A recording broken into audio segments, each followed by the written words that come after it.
Eksodosy 5:10. Ny fihirana nataony Mosesy sy ny zanak'Israely rehefa tafita ny ranomasina mena izy.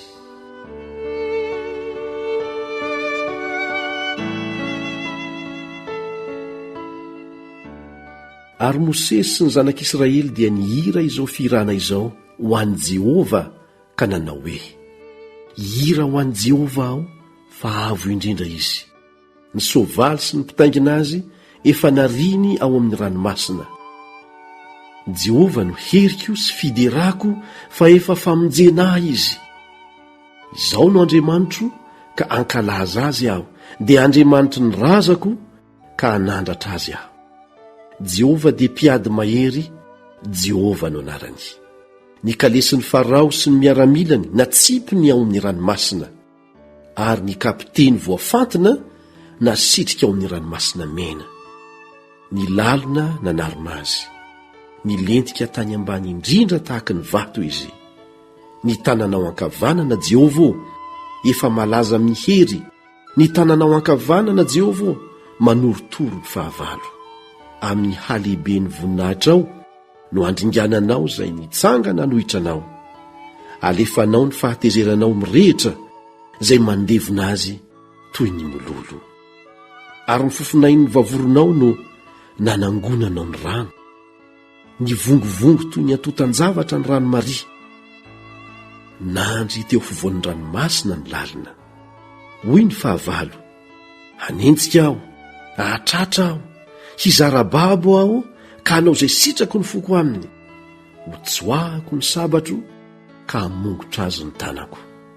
Ny fofonainao no nitsofanao, dia nanarona azy ny ranomasina, ny lentika tahaka ny firaka ao amin'ny ranomahery izy. Jehova, iza moa ny tahaka anao amin'izay Andriamanitra?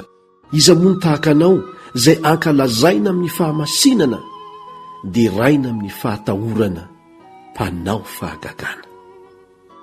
Nahinjitrao ny tananao ankavanana, dia nitelina ireo ny tany.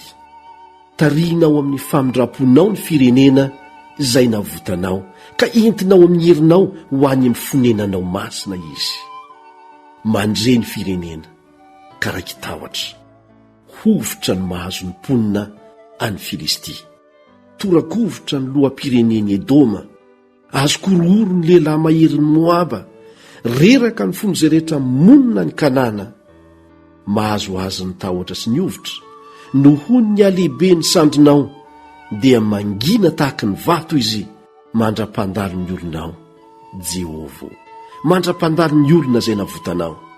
Dia ampiditra azy ianao, ka amponina azy eo amin'ny tendrombohitra lovanao, ao amin'ny fitoerana nataonao hitoeranao, Jehova, dia ao amin'ny fitoerana masina naorony tananao, Tompo. Jehova hanjaka mandrakizay doria. Fa niditra teo amin'ny ranomasina ny soavalin'ny Farao sy ny kalesiny ary ny mpitaingitsy soavaliny, ary Jehova nampikatona ny ranomasina taminy. Fa ny zanak'Israely kosa nandeha tamin'ny tany maina teo fovoan'ny ranomasina. Ary Miriama mpaminany vavy anabavy ny Arona dia nitondra ny amponga tapaka teny an-tanany, ary nivoaka nanaraka azy ny vehivavy rehetra nitondra amponga tapaka sady nandiha. Ary Miriama namaly ireo lehilahy ireo ka nihira hoe: mirao an'i Jehova fa avo indrindra izy, ny soavaly sy ny mpitaingina azy nariny ao amin'ny ranomasina. Ny nandehanany zanak'Israely tany amin'ny efitra sora sy ny nitobiny tao mara.